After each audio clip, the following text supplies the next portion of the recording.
नमस्कार. तुमच्या आमच्या कुकिंग शोमध्ये मी तुम्हा सर्वांचे स्वागत करते. आज आपण एकदम अचूक प्रमाणात दाणेदार बेसन पिठाचे लाडू कसे बनवायचे याची रेसिपी पाहणार आहोत. तर चला मग रेसिपी बनवण्यास सुरुवात करूया. त्यासाठी येथे मी अर्धा किलो हरभऱ्याची डाळ उन्हामध्ये चांगल्या प्रकारे वाळवून घेतली होती व ती गिरणीमधून रवाळ अशी दळून आणली आहे. वाटीच्या प्रमाणात सांगायचं असेल तर हे संपूर्ण 5 वाटी पीठ आहे. आता आपण लाडू बनविण्यास घेऊ. त्यासाठी इथे मी गॅसवर एका कढईमध्ये 3 टेबलस्पून साजूक तूप टाकून घेत आहे.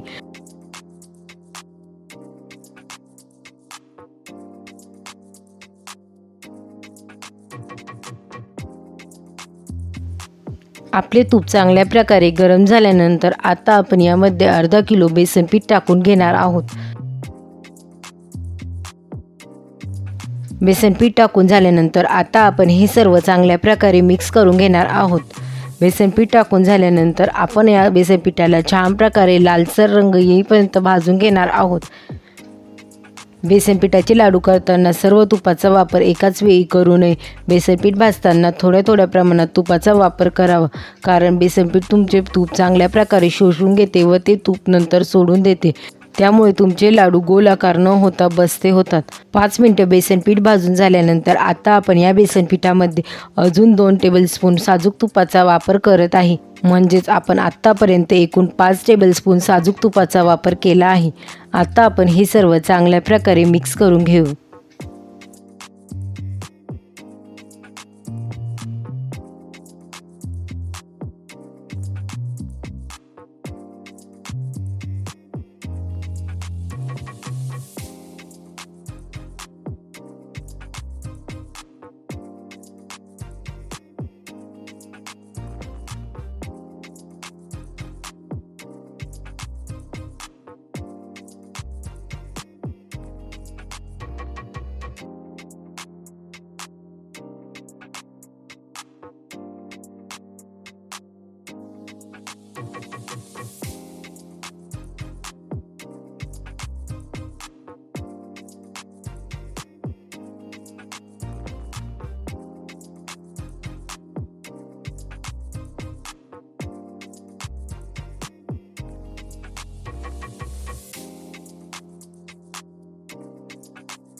आता आपण अर्धा तास बेसन पीठ भाजून झाल्यानंतर पुन्हा एकदा यामध्ये 1 टेबलस्पून साजूक तुपाचा वापर करणार आहोत.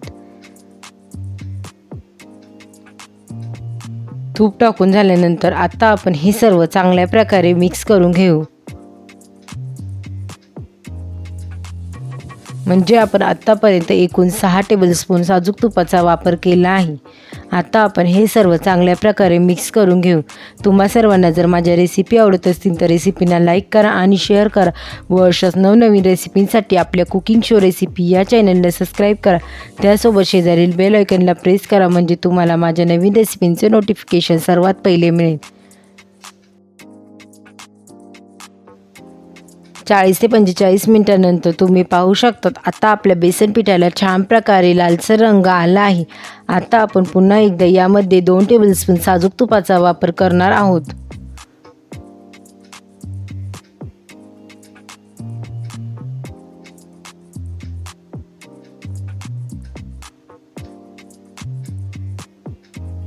एक तासानंतर तुम्ही पाहू शकता आता आपल्या बेसन पिठाला छान प्रकारे लालसर रंग आला आहे व आपल्या बेसन पिठाला तूप सुटण्यास सुरुवात झाली आहे. बेसन पीठ भाजण्यासाठी येथे आपण 1 वाटी साजूक तुपाचा वापर केला आहे. तुमच्या डाळीनुसार तुमचे तुपाचे प्रमाण कमी जास्त होऊ शकते. बेसन पीठ भाजून झाल्यानंतर आपले लाडू दाणेदार होण्यासाठी आपण यामध्ये 2 टेबलस्पून दूध टाकून घेणार आहोत. दुधाच्या ऐवजी तुम्ही पाण्याचा सुद्धा वापर करू शकतात. दूध टाकून झाल्यानंतर आता आपण हे सर्व चांगल्या प्रकारे मिक्स करून घेऊ. दूध टाकून झाल्यानंतर अजून 5 मिनिटं आपण हे बेसन पीठ चांगल्या प्रकारे भाजून घेणार आहोत.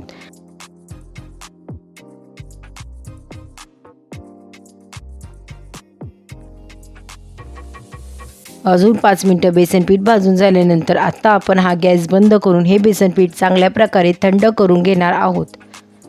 15 ते 20 मिनिटांनंतर आता आपले बेसन पीठ चांगल्या प्रकारे थंड झाले आहे. आता आपण या बेसन पिठामध्ये 1.5 वाटी पिठी साखर टाकून घेणार आहोत. साखरेचे प्रमाण तुम्ही तुमच्या आवडीनुसार कमी जास्त करू शकतात. पिठी साखर टाकून झाल्यानंतर आता आपण यामध्ये 1 टीस्पून सुंठ पावडर, 1 टेबलस्पून वेलची पावडर. आता आपण हे सर्व चांगल्या प्रकारे मिक्स करून घेऊ.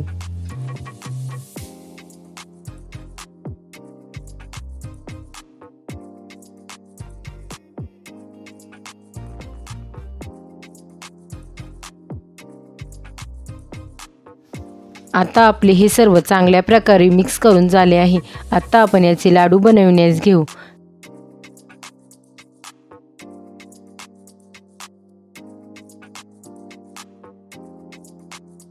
लाडू वळून झाल्यानंतर आता आपण या लाडूला वरतून काजू बदामाचे काप लावून घेणार आहोत.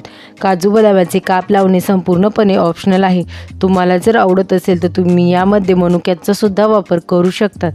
आता आपला लाडू वळून झाला आहे. तुम्ही पाहू शकता तुपाच्या अचूक प्रमाणामुळे आपले लाडू वळताना एकदम सोप्या पद्धतीने वळले जात आहे. तुम्ही पाहू शकता सहज सोप्या पद्धतीने तयार होणारे दाणेदार असे बेसन पिठाचे लाडू बनवून तयार आहे. रेसिपी कशी वाटली मला कमेंट करून नक्की सांग. रेसिपी आवडली असेल तर रेसिपीला लाईक करा, शेअर करा व चॅनलला सबस्क्राईब करा. पुन्हा भेटूया आपण अशाच एका नवीन रेसिपीसोबत. तोपर्यंत सर्वांनी काळजी घ्या. बाय.